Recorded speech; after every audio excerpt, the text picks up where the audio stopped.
Good afternoon అండి.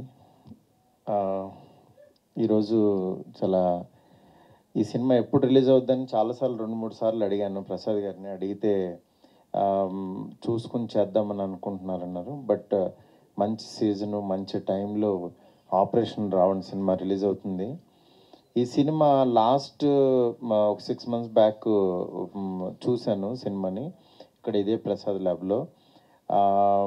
నిజంగా ఒక ఫాదర్ అయి ఉండి కొడుకుని హీరోగా పెట్టి ఒక థ్రిల్లర్ సినిమా ఇంత గ్రిప్పింగ్గా తీయడం అనేది చాలా రేరు.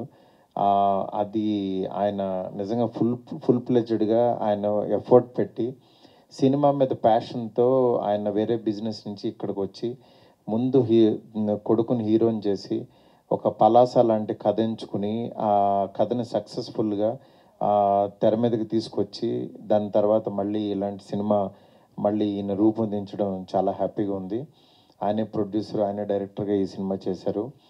అలాగే అంటే ఏ ఫాదర్కైనా యాక్చువల్లీ కొడుకుని హీరోగా చూసుకోవాలని ఉంటుంది, కానీ చాలా తక్కువ మంది సక్సెస్ అవుతారు. అలా తక్కువ మంది సక్సెస్ అయిన వాళ్ళల్లో రక్షిత్. ఎందుకంటే నేను బిగినింగ్ నుంచి తిని చూస్తున్నాను. అంటే తిని హీరో చేద్దామని అనుకున్న రోజుల్లో నేను యాక్చువల్లీ నిజంగా ఆయన ఏదో డబ్బులు పెట్టి చేద్దామని అనుకున్నాను కానీ బట్ తిన్లో ప్యాషన్ నిజంగా మన ఇంటి పక్కన కుర్రోళ్ళలాగానే యాక్టింగ్ చేయడం. అంటే లండన్ బాబులు అనే సినిమాతో యాక్చువల్గా చాలా సింపుల్గా చేసుకుంటూ వెళ్తూ బట్ తిన్లో క్యారెక్టర్ కనపడుతూ ఉండేది హీరో కంటే.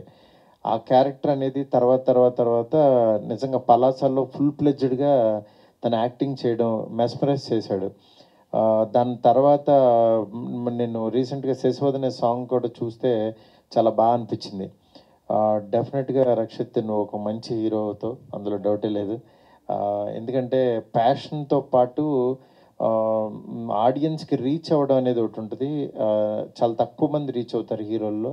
నువ్వు అలా రీచ్ అయ్యావు పలాసతో. ఈ సినిమాతో నెక్స్ట్ లెవెల్కి వెళ్ళాలని మనస్ఫూర్తి కోరుకుంటున్నాను.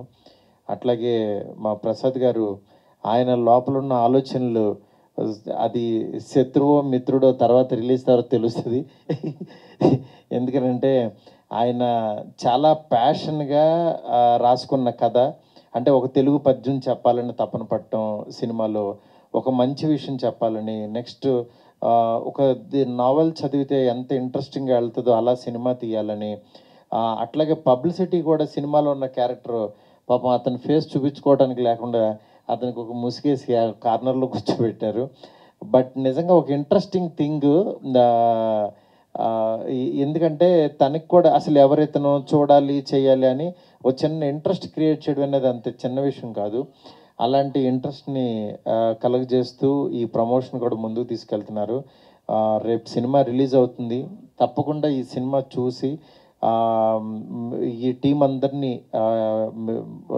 ఆశీర్వదిస్తారని చెప్పి మనస్ఫూర్తి కోరుకుంటున్నాను.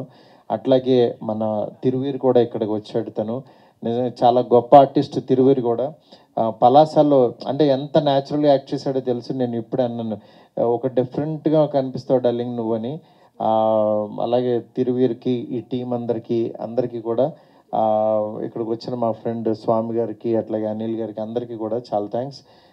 ఈ సినిమాని రేపు చూడండి, చూసి ఎంజాయ్ చేయండి. డెఫినెట్గా మంచి సినిమా అవుతుందని నాకైతే నమ్మకం ఉంది. ఎందుకంటే నేను చూశాను, మంచి థ్రిల్లింగ్ ఎలిమెంట్స్తో చాలా బాగుంటుంది.